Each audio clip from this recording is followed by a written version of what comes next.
வாங்க மாம்ஸ் கிச்சனுக்கு அஸ்ஸலாமு அலைக்கும். வாங்க ஒரு ஆள் பிரியாணி செய்வோம். ஒரு ஆள் 20மா, ரெண்டு பெரிய வெங்காயம், 5 சின்ன வெங்காயம், 2 தக்காளி, ஒரு ரம்பை இலை, 4 சின்ன மிளகா, கா எலுமிச்சங்காய், ஒரு பட்டை கிராம்பு, ஒரு அன்னாசி பூ, ஒரு பொடி புதினா, ஒரு பொடி கொத்தமல்லி, கொஞ்சோண்டு தேங்காய் பால், தண்ணி 3 கப்பு தண்ணி, 2 கப் அரிசியை ஊற வச்சுருக்கிறேன், கொஞ்சம் இஞ்சி பூண்டு, நெய், எண்ணெய்,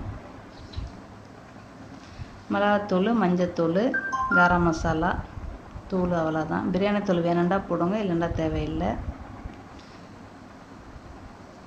பிரியாணி தூள் இல்லாமையே நம்ம இதெல்லாம் செய்யலாம். பிரியாணிலாம் அதே டேஸ்ட்டு தான் நம்மளுக்கு வரும். தேங்காய் எண்ணெய் ஊற்றுங்கம்மா. தேங்காய் எண்ணெய் பாவிங்க, தேங்காய் எண்ணெய் ஊற்றுங்க. என்னோடய அரிசி வந்து 1 கப் அரிசிக்கு வந்து நான் வந்து 2 கப்பு தண்ணி ஊற்றணும். அப்போ நான் வந்து 4 கப்பு தண்ணி ஊற்றணும். 3 கப்பு தண்ணியும், அரை கப்பு தண்ணி வந்து ஒரு ஆள் தண்ணி விட்ருக்கு, அது ஒரு அரை கப்பு. தயிர் ஒரு அரை கப்பு, பால் ஒரு அரை கப்பு, எல்லாம் சேர்த்து எனக்கு 4 கப்புமா. பெருஞ்சீரகத்தூள் போடுங்கம்மா. பட்டை கிராம்பு அன்னாசி பூ போட்டு பெருஞ்சீரகத்தூள் போடுங்க. போட்டு வெங்காயம் தள்ளி போடுங்கம்மா. அது வதங்கினதோட தக்காளியை போடுங்க. நல்லா வதங்கணும்மா. வெங்காயம் வதக்கிட்டு தக்காளியை போட்டு கொஞ்சம் உப்பை போடுங்கம்மா. அது கொஞ்சம் வெந்த பக்குவத்தில் இஞ்சி பூண்டை போடுங்கம்மா. இது ஒன்றாத்தம்மா நம்ம போடணும், அப்போ தான் நம்மளுக்கு அந்த டேஸ்ட்டு கிடைக்கும்.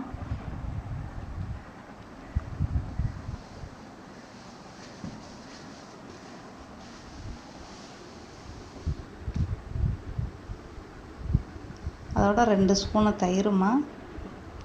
நீங்கள் கெட்டி தயிராக இருந்தால் 1 ஸ்பூன் மட்டும் போடுங்கம்மா.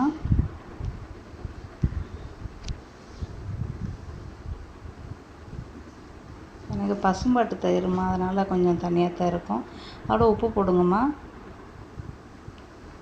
எனக்கு இந்த அளவு உப்பு கரெக்டாக இருந்துச்சு. நான் வேறு எக்ஸ்ட்ராலாம் உப்பு போடலை. அதோட மிளகாத்தூள் 1 ஸ்பூனு, மஞ்சத்தூள் 1/4 ஸ்பூனு, கரம் மசாலா ஸ்பூனு ஒரு அரை ஸ்பூனு போட்டிருக்கிறேன். நீங்கள் மிளகாத்தூள் வந்து சாப்பிட்ற ஸ்பூனுமா. நீங்கள் அதுக்கு மேலே சின்ன பிள்ளை இருக்கிற வீட்டில் இருந்தால் அரை ஸ்பூனு மிளகாத்தூள் போடுங்கம்மா, போதும். நம்ம பச்சை மிளகா வேறு போட்டிருக்கோம்.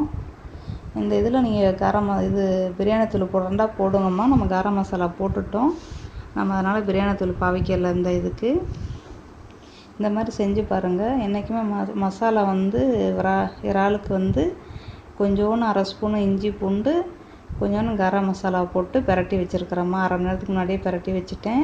நீங்கள் கரம் மசாலா இல்லைன்னா நம்ம இறைச்சி மசாலா அரைச்சி வச்சுருப்போம்ல, ஊரில் இருந்து உரப்பு இல்லாத இறைச்சி மசாலா, அது கொஞ்சமாக போட்டு பிரட்டி வைங்கம்மா. அதுவும் அதே டேஸ்ட்டு தான் நம்மளுக்கு வரும்.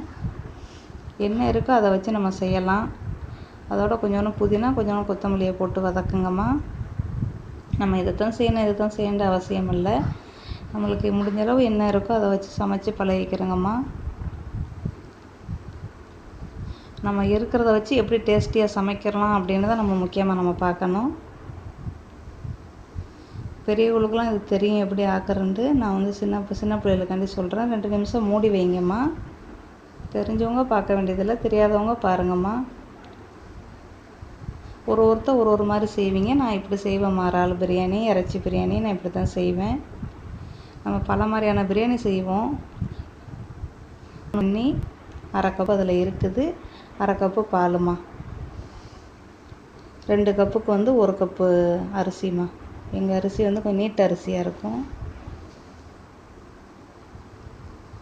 அதோட கொதிக்கட்டும். கொதித்த பிறகு கொஞ்ச நேரம் மூடி வைங்கம்மா. கொதி வரட்டும்.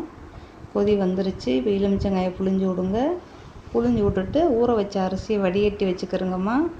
ரொம்ப இலையவும் ஊற வச்ச அரிசியவும் அதில் போட்டு கிண்டி விடுங்க. கிண்டி விட்டு தேங்காய் பால் ஊற்றுங்கம்மா.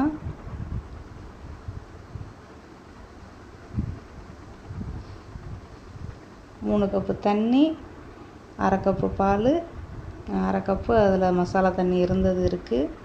எல்லாம் மொத்தம் 4 கப்புமா. இது கரெக்டாக வரும். அது நல்லா கொதிக்கட்டும்.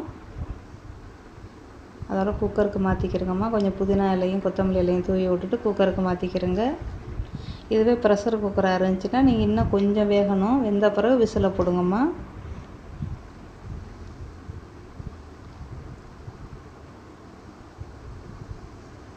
ப்ரெஷர் குக்கராக இருந்தால் நீங்கள் வந்து 1 கப்பு அரிசிக்கு வந்து 1½ கப்பு தண்ணி வைங்கம்மா, சரியாக இருக்கும்.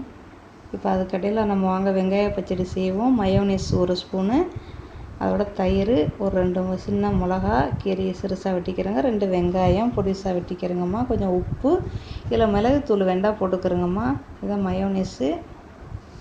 மயோனீஸ் எப்படி செய்கிறதுன்ட்டு உங்களுக்கு தெரிஞ்சால் நீங்கள் வீட்டில் செஞ்சுக்கிறங்க.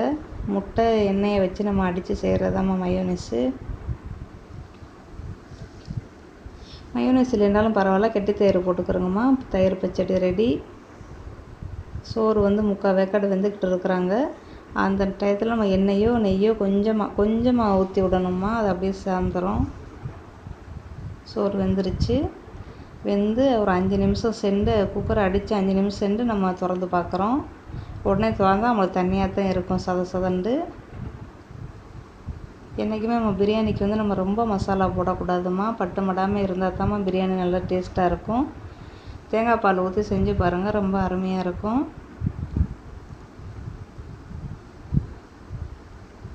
தேங்காய் பால் ரொம்ப பேர் நல்லது இல்லைன்னு சொல்கிறாங்க. ஆனால் தேங்காய் பாலில் உள்ள கல்சியமும் அதோட கொலஸ்ட்ராலும் நல்ல கொலஸ்ட்ராலுமா தேங்காய் பால், தைரியமாக சாப்பிட்லாம்.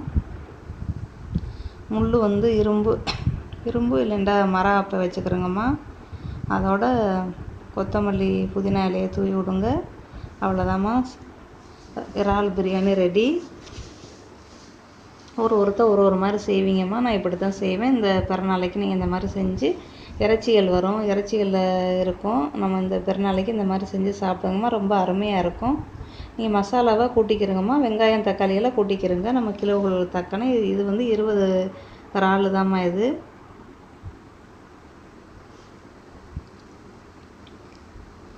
ஒரு 400 கிராம் இறால் தான் இருக்கும். இந்த 1 கிலோ வாங்கிட்டு வந்ததில் நான் 20 இறால் மட்டும் எடுத்துகிட்டு பிரித்து வச்சுருக்கிறேன். இது 400 கிராம் தான் இருக்கும்னு நினைக்கிறேன். இந்த மாதிரி செஞ்சு சாப்பிடுங்க. முட்டை வெண்டாக அவிச்சுக்கிறோங்கம்மா, இல்லைன்னா பொரிச்சுக்கிறோங்கம்மா. முட்டையை வெங்காயம் போட்டு பொரித்து பிரியாணி சாப்பிட்டு பாருங்கள், நல்லா சூப்பராக இருக்கும். உங்களுக்கு பிடிச்சிருந்தா உங்கள் ஃப்ரெண்டுகளுக்கு ஷேர் பண்ணுங்கள், லைக் பண்ணுங்கம்மா. மீண்டும் நல்ல ரெசிபியோடு உங்களை நான் சந்திக்கிறேன். மீண்டும் சந்திப்போம்.